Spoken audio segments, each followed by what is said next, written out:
global happenings today.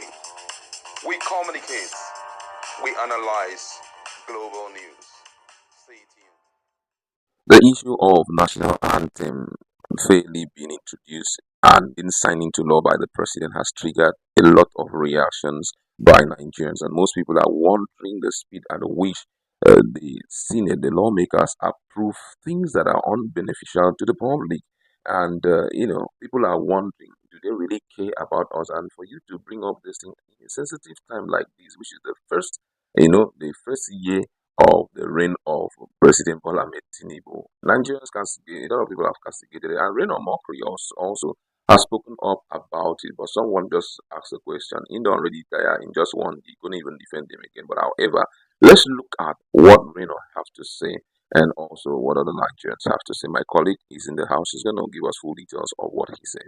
Reno Onkri, in a post on his official handle a few hours ago, condemned the move, stressing that the returning of the old national anthem was one of the most unheard of governance in Nigerian times.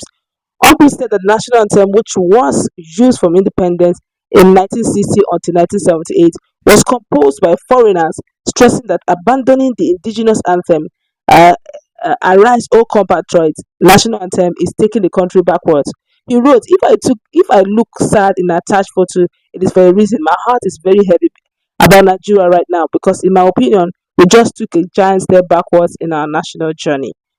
One of the most unnecessary acts of governance in Nigeria in recent times is the law returning the old national anthem. First of all, there was nothing wrong with the existing anthem. Secondly, with all of the multifaceted issues we face, it seems like we have a lack of priorities when we major on such a settled issue as an anthem. To me, it looks like a step backwards to disregard the "Arise, O Compatriots" national anthem, written by a collective of young Nigerians including John A. Ilechukwu, M. Etim Akpan, B. A. Oguneke, Sota Oboke, and P. O. Aderegbegbe in 1978. "For Nigeria We Hail Thee," written by an English woman, Lillian Jane Williams.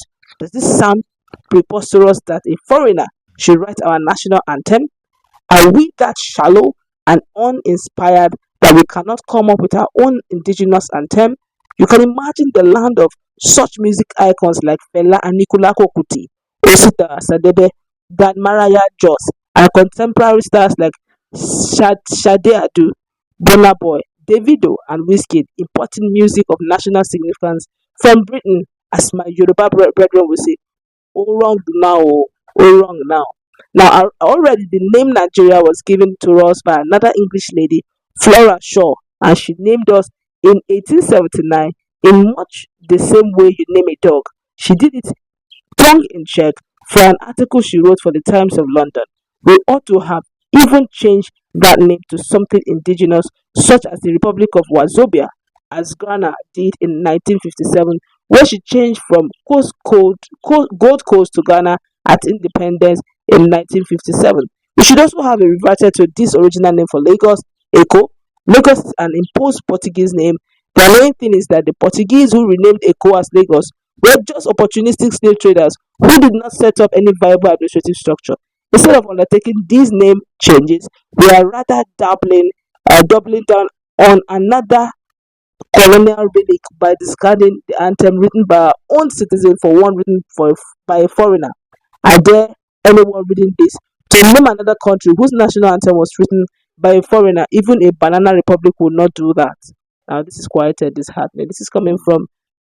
Well, for me, nobody really takes Reno serious again because this is a man who was struggling to sell Atiku Abubakar to Nigerians. It fell before we know he was in romance with the current administration. But just that it's very obvious that he's getting tired with the thing because, when you have a bad product to sell, before you know, because of the fact that it's already glaring and your conscience won't allow you, you will start firing back at the producers of the product. I think that is what we are seeing right now, But, isn't it? but for me, yeah, Reno can have his shortcomings, but I feel that this message is quite a strong one. It's a strong one, but one of the things that is most important for Nigerians is this: we have to stand together and speak up against this misplaced priority by which this which current is which administration. is what he's doing right now, Yes, if you this ask is me. what is on. But we need to come up as a strong force to let the government know that right now there's nothing beneficial about this current administration. And first of all, you came on board and you struck out the issue of fuel subsidy. And if that was not okay, the issue of playing around with exchange rate came in, and before we know, new policies that makes no sense. White elephant projects everywhere. How can the people be suffering? Instead of you fixing the normal road, you are embarking on a project that's going to take you the next 8 years. While suffering is staring at the face of Nigerians. So right now, what Rena Ombre has been able to tell us what is already in the hearts of millions of Nigerians. If you go to the social media and look at reactions about this National Assembly, Nigeria, a lot of Nigerians are like, man, this one is not even taking us serious. So, and even the lawmakers, they are enjoying as well. You just imagine how even the Senate president was laughing and enjoying himself, not knowing that right now Nigerians are going through heavy pains. Before now, Gary, when Buhari left, Gary was 400 naira. But now it's now 300 for a cup. Where do you think Nigeria will be going with this kind of life? Very soon, I think Nigerians need to wake up, and we have to let the presidency know that things are not okay with Nigerians and something must be speedily done to correct this issue. Is there no one advising the presidency on what should be measured on? That is a priority. And I think one of the challenges they have is the fact that they're not on the street, they're not feeling the streets. Exactly. They're probably somewhere just getting info or statistics. God knows where they get their statistics from. Because if you ask me, if they feel the streets, they will know that we don't even have a problem with national anthem. This is, in fact, it's the least of our worries. That is the it's not a problem. It's not a problem at all. It's not not a problem because at all. just some few hours ago, the government quickly announced that they'll be taking another batch of cash transfer to Nigerians, 75 million. I said, cash transfer. Lori Kenny, I've never, all my life, when they do this, they are transfer, I've never benefited.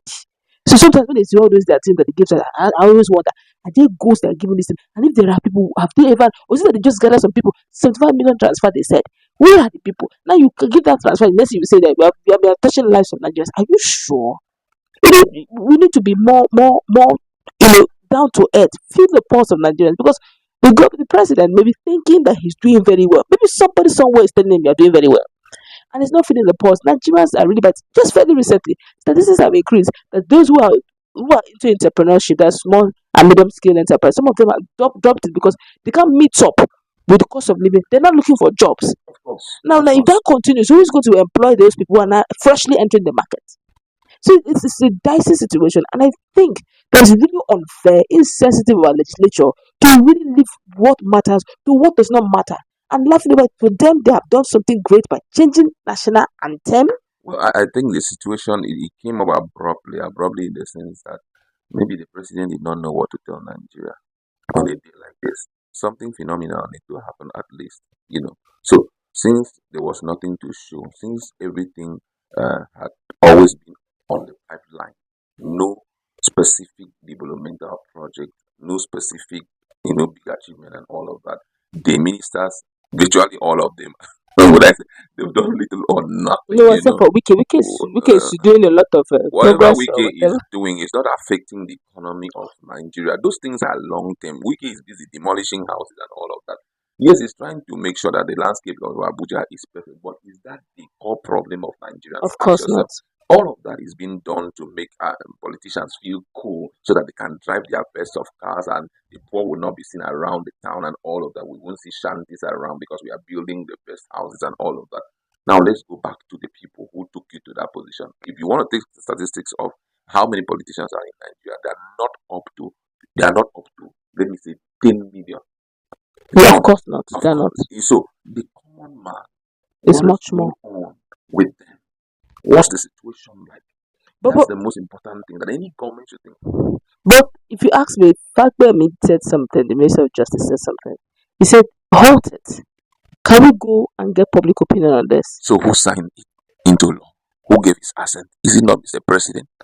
Does it mean that the Attorney General of the Federation did advise him? Does it mean they didn't tell him that Nigerians, this is totally not important right now? Changing the name of, even if you want to, like he had said, has said, even if you want to change the name of Lagos, change the name of the sun in Nigeria, then change the name of the sky in Nigeria, it is not important. Guy, change They, The mindset of they, the people, the they feed. stomach infrastructure of I'm telling you, Nigerians. feed people, feed people. Even Jesus, he's after people spend time with him, they were about to leave. He said, "These people are going to faint on the way.